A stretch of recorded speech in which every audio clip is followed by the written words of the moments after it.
Chrysanthemum.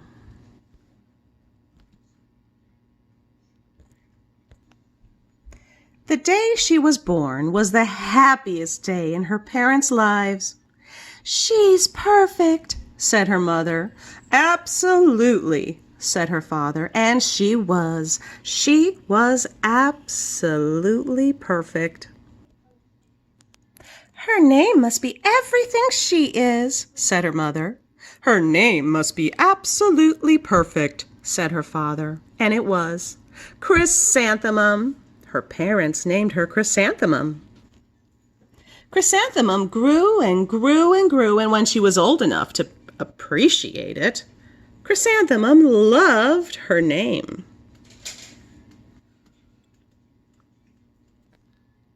She loved the way it sounded when her mother woke her up. She loved the way it sounded when her father called her for dinner, and she loved the way it sounded when she whispered it to herself in the bathroom mirror. Chrysanthemum, chrysanthemum, chrysanthemum. Chrysanthemum loved the way her name looked when it was written in ink on an envelope, and she loved the way it looked when it was written with icing on her birthday cake, and she loved the way it looked when she wrote it herself with her fat orange crayon. Chrysanthemum, chrysanthemum, chrysanthemum. Chrysanthemum thought her name was absolutely perfect. Then she started school. On the first day, Chrysanthemum wore her sunniest dress and her brightest smile, and she ran all the way. "Hooray!" said Chrysanthemum. "School!" But when Miss Chudd took roll call, everybody giggled upon hearing Chrysanthemum's name. "It's so long," said Joe. "It scarcely fits on your name tag," Rita said, pointing. "I'm named after my grandmother," said Victoria. "You're named after a flower." Chrysanthemum wilted. She did not think her name was absolutely perfect. She thought it was absolutely dreadful. The rest of the day was not much better. During nap time, Victoria raised her hand and informed Mrs. Chudd that Chrysanthemum's name was spelled with 13 letters. "That's exactly half as many letters as there are in the entire alphabet," Victoria explained. "Thank you for sharing that with us, Victoria," said Mrs. Chudd. "Now put your head down." "If I had a name like yours, I'd change it," Victoria said as the students lined up to go home. "I wish I could," thought Chrysanthemum miserably. "Welcome home," said her mother. "Welcome home," said her father. "School is no place for me," said Chrysanthemum. "My name is too long, it scarcely fits on my name tag, and I'm named after a flower." "Oh, pish," said her mother. "Your name is beautiful." "And precious and priceless and fascinated and winsome," said her father. "It's absolutely everything you are," said her mother. "Absolutely perfect," said her father.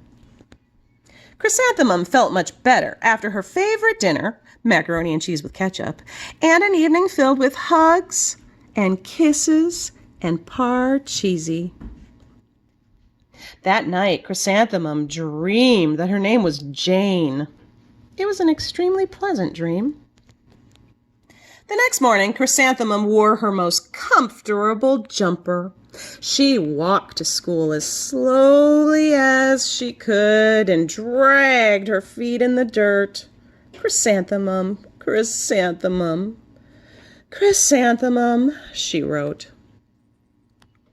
"She even looks like a flower," Victoria said as Chrysanthemum entered the playground. "Let's pick her," Rita pointed. "Let's smell her," said Joe. Chrysanthemum wilted. She did not think her name was absolutely perfect. She thought it was absolutely dreadful. The rest of the day was not much better. During nap time, Victoria raised her hand and said, "A chrysanthemum is a flower. It lives in the garden with worms and other dirty things." "Thank you for sharing that with us, Victoria," said Mrs. Chudd. "Now put your head down." "I just cannot believe your name," Victoria said as the students lined up to go home. "Neither can I," thought Chrysanthemum miserably. "Welcome home," said her mother. "Welcome home," said her father. "School is no place for me," said Chrysanthemum. "They said I even look like a flower, and they pretended to pick me and smell me." "Oh, pish," said her mother. "They're just jealous."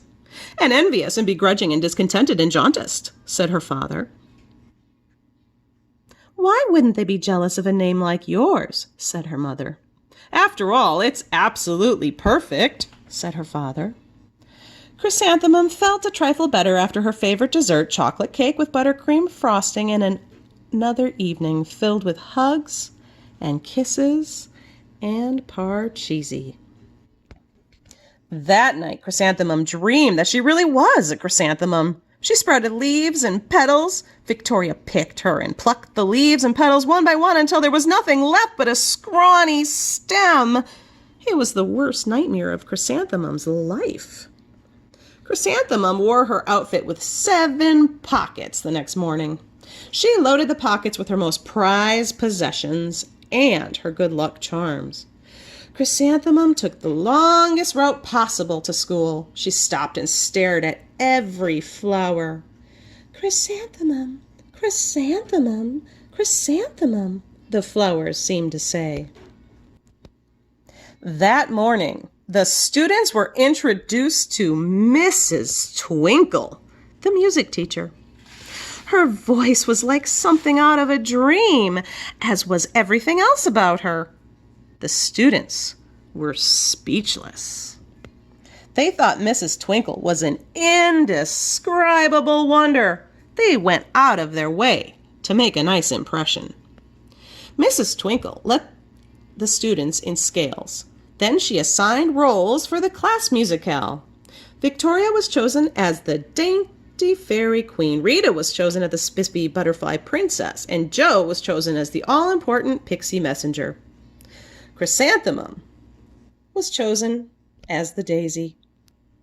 "Chrysanthemum's a daisy, chrysanthemum's a daisy," Jo, Rita, and Victoria chanted, thinking it was wildly funny. Chrysanthemum wilted. She did not think her name was absolutely perfect. She thought it was absolutely dreadful.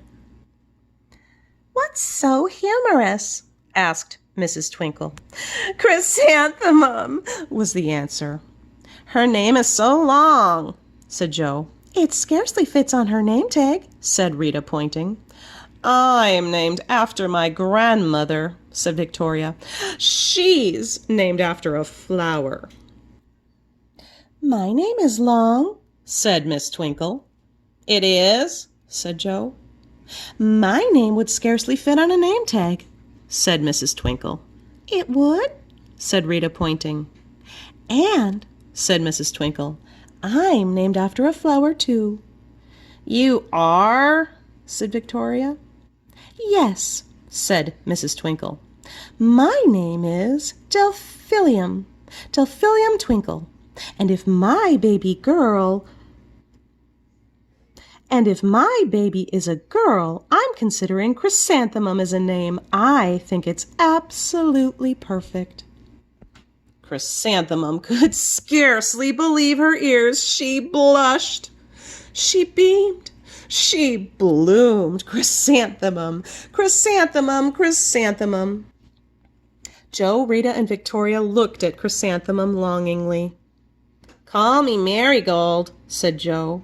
"I'm Carnation," said Rita, pointing. "My name is Lily of the Valley," said Victoria. Chrysanthemum did not think her name was absolutely perfect.